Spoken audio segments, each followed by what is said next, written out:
Good morning everyone. पिछले video lecture में हमने क्रेब्स साइकिल के बारे में पढ़ा था, हमने ब्लड ग्रुप सिस्टम के बारे में पढ़ा है, ग्लाइकोलाइसिस के बारे में। बट बेसिकली अगर हम ग्लूकोज मेटाबॉलिज्म की बात करें तो हमने ग्लाइकोलाइसिस और क्रेब्स साइकिल पढ़ा।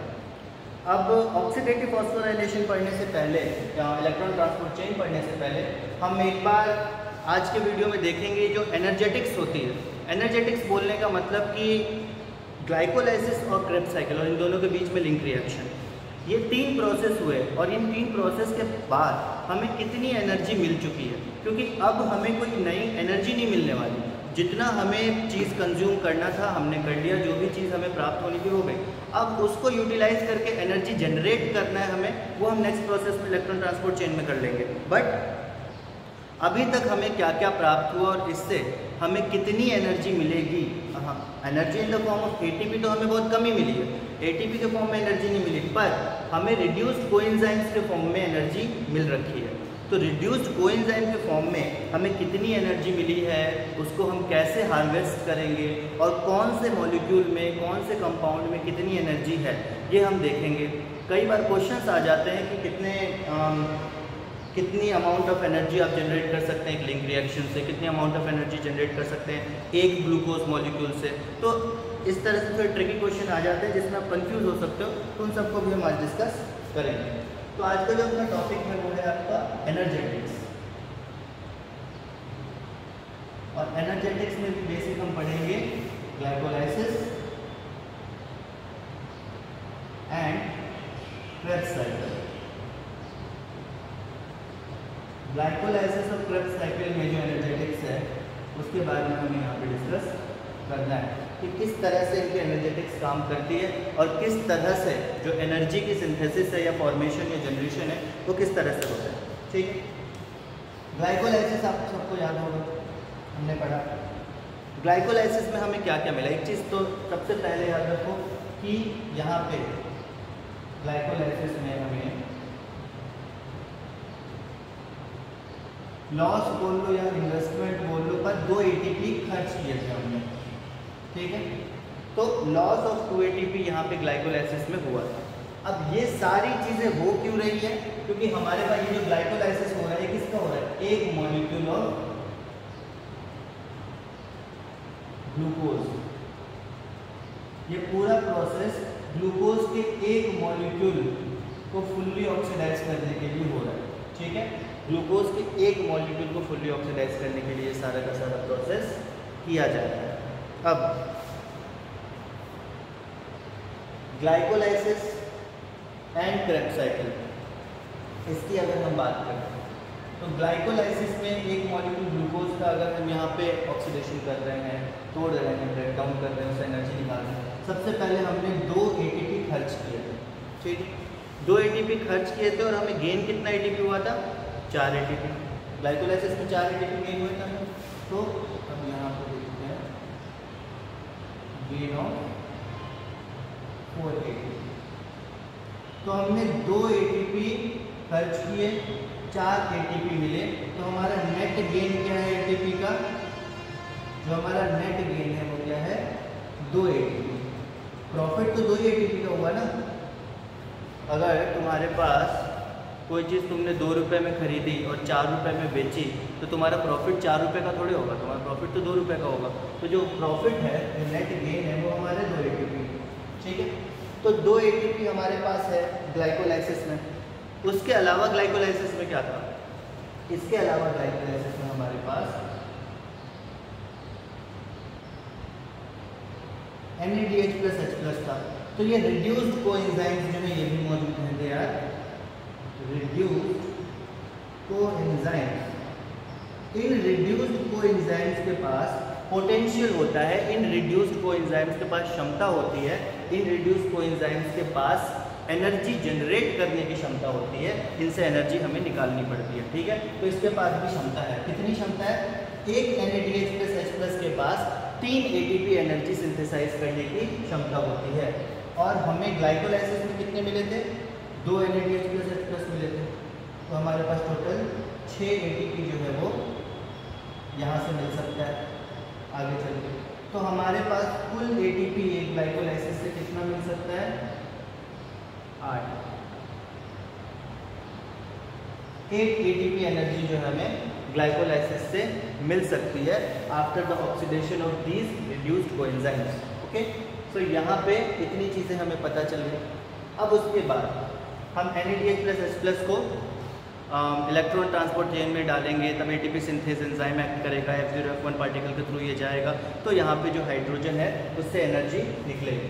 अब यहाँ पे बात करते हैं दूसरी क्रेब्स साइकिल की। ग्लाइकोलाइसिस समझ में आ गया, हमारे पास 8 ATP है, 2 ATP खर्च किए, 4 ATP मिले तो नेट गेन 2 ATP का, उसके अलावा 2 NADH+H+ थे तो 6 ATP वहाँ से, total 8 ATP from 1 glucose molecule in a single glycolysis.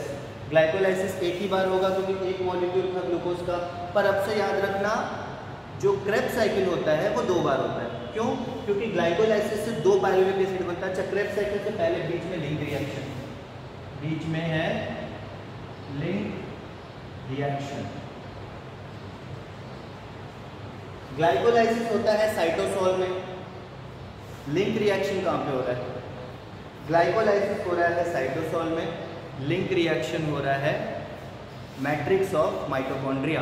ठीक है, लिंक रिएक्शन माइटोकॉन्ड्रियल मैट्रिक्स में होता है, क्रेब्स साइकिल माइटोकॉन्ड्रियल मैट्रिक्स में होता है, और electron transport chain inner mitochondrial membrane में होता है। ठीक है, तो लिंक रिएक्शन की अगर अपन बात करें तो यहाँ पे क्या होता है? लिंक रिएक्शन में हमारा काम होता है कि हमारे पास जो पायरुविक एसिड है उसको हम कन्वर्ट करें एसिटाइल कोएंजाइम A में। पायरुविक एसिड जो है वो एक 3 कार्बन का कंपाउंड है, एसिटाइल कोएंजाइम A जो है वो एक 2 कार्बन का कंपाउंड है। तो मतलब यहाँ पे कार्बन का लॉस होगा तो यहाँ पे एक प्रोसेस तो होगा डीकार्बोक्सिलेशन। ग्लूकोज मेटाबॉलिज्म चल रहा है तो जहाँ डीकार्बोक्सिलेशन होगा वहाँ पे डिहाइड्रोजिनेशन भी होगा, डिहाइड्रोजिनेशन भी होगा। तो यहाँ पे डीकार्बोक्सिलेशन भी हुआ, डिहाइड्रोजिनेशन भी हुआ, मतलब कि कार्बन का भी लॉस हुआ और हाइड्रोजन का भी लॉस हुआ। और हाइड्रोजन का अगर लॉस होगा तो हाइड्रोजन ऐसे फ्री तो घूमेगा नहीं, कोई इसको कैरी करेगा। तो यहाँ पे हाइड्रोजन कैरी करने के लिए आता है NAD+, और वो NAD+ बना देता है NADH+H+। ठीक है, तो ये क्या लिंक रिएक्शन का पार्ट, जहाँ पे लिंक रिएक्शन में भी एक NADH+H+ बन रहा है एक पायरुविक एसिड से। पर आपको याद रखना पड़ेगा यहाँ 2 पायरुविक एसिड होंगे, ये रिएक्शन 2 बार होगी, तो NADH+H+ भी कितने बनेंगे? 2 बनेंगे। तो लिंक रिएक्शन में भी 2 NADH+H+ बनते हैं। अच्छा, ये जो पूरा प्रोसेस होता है एक एंजाइम कॉम्प्लेक्स की मदद से कंप्लीट होता है, जिसको हम पायरुवेट डिहाइड्रोजिनेज कॉम्प्लेक्स बोलते हैं। एक एंजाइम कॉम्प्लेक्स यहाँ पर मौजूद रहता है, पायरुवेट डिहाइड्रोजिनेज कॉम्प्लेक्स। ठीक है, इस एंजाइम कॉम्प्लेक्स की मदद से जो पूरा लिंक रिएक्शन है ये कंप्लीट होता है। तो यहाँ पे 2 पायरुविक एसिड होंगे तो 2 NADH+H+ बनेंगे। तो यहाँ पे 8 ATP ये हो गया, उसके अलावा 2 पायरुविक एसिड और 2 NADH+H+ और हो गए, तो उनके 6 ATP और बनेंगे। तो लिंक रिएक्शन से 6 ATP और आ गए। ठीक, अब नेक्स्ट हम बात करते हैं यहाँ पे क्रेब्स साइकिल की, कि क्रेब्स साइकिल में क्या क्या बना था। क्रेब्स साइकिल की अगर अपन बात करें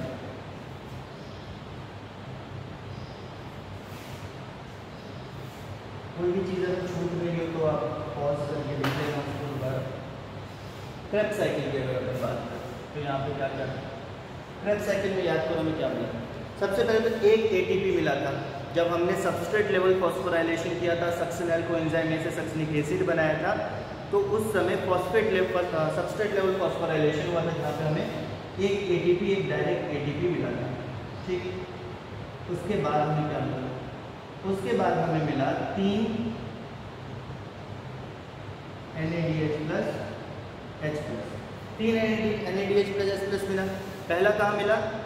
जब आइसोसिट्रिक एसिड से अल्फा कीटोग्लूटारिक एसिड बना 6 कार्बन से 5 कार्बन, फिर अल्फा कीटोग्लूटारिक एसिड से सक्सिनल कोएंजाइम A बना 5 कार्बन से 4 कार्बन, फिर मैलिक एसिड से जब ऑक्सैलोएसिटिक एसिड बना तब। तो ये 3 बार हमें क्या मिला?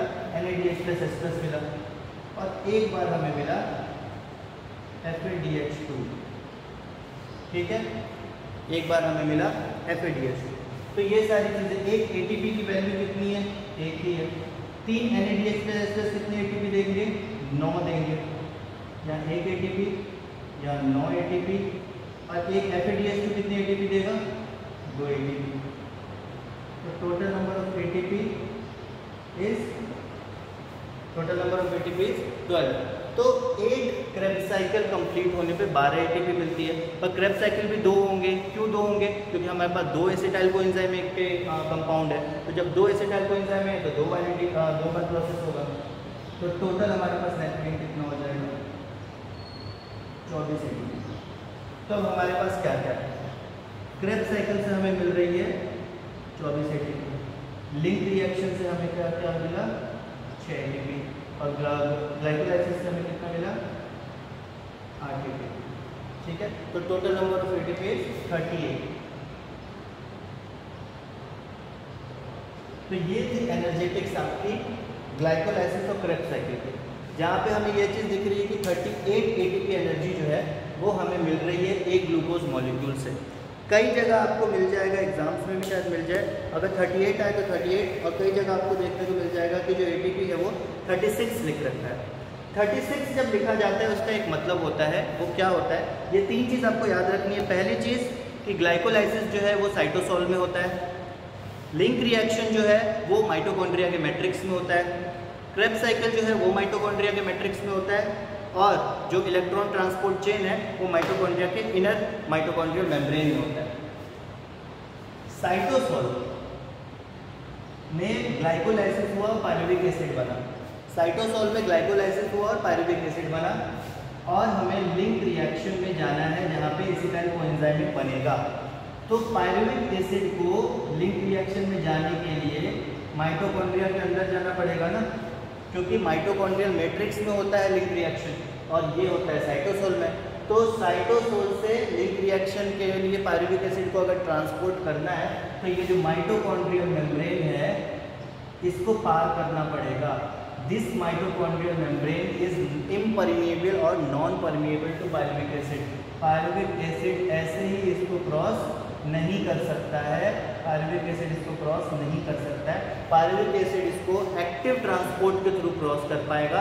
एक्टिव ट्रांसपोर्ट में इस पायरुविक एसिड को एक प्रोटीन मॉलिक्यूल हेल्प करेगा, कैरी करके लेके जाएगा इस पार से उस पार, तब जाके ये पायरुविक एसिड जो है वो अंदर जा पाएगा। एक पायरुविक एसिड को अंदर ले जाने के लिए 1 ATP खर्च होता है, तो 2 पायरुविक एसिड को ले जाने के लिए 2 ATP खर्च होगा। इस कारण से कई बार कई जगह आप देखोगे कि जो नेट गेन एक ग्लूकोज मॉलिक्यूल के ऑक्सीडेशन के बाद आपको दिखाया जाता है वो 36 ATP दिखाया जाता है, क्योंकि 2 ATP जो मॉलिक्यूल है वो इस प्रोसेस में पायरुविक एसिड को माइटोकॉन्ड्रियल मैट्रिक्स में ले जाने में 2 ATP जो एनर्जी है वो खर्च हो जाती है। तो ये था आपका total energetics of glycolysis and Krebs cycle. I hope कि आपको समझ में आ गया होगा, इसमें कोई कन्फ्यूजन नहीं होगी, एंड उसको आप एक बार फिर से पढ़ना, आपको समझ में आ जाएगा क्या हो रहा है। और ये चीज़ें हमेशा याद रखना कि एक NADH+ है उसमें कितनी ATP बन सकती है, एक FADH2 है उसमें कितनी ATP की क्षमता होती है। ये सारी चीज़ें आप याद रखोगे तो बहुत ईजिली आपको सारी चीज़ें याद हो जाएंगी। ओके, सो आज का वीडियो हम यहाँ ओवर करते हैं। आई होप कि आपको सब कुछ समझ में आ गया होगा और आपने नोट डाउन कर लिया होगा। नेक्स्ट वीडियो में हम आगे का टॉपिक पढ़ेंगे। Thank you very much.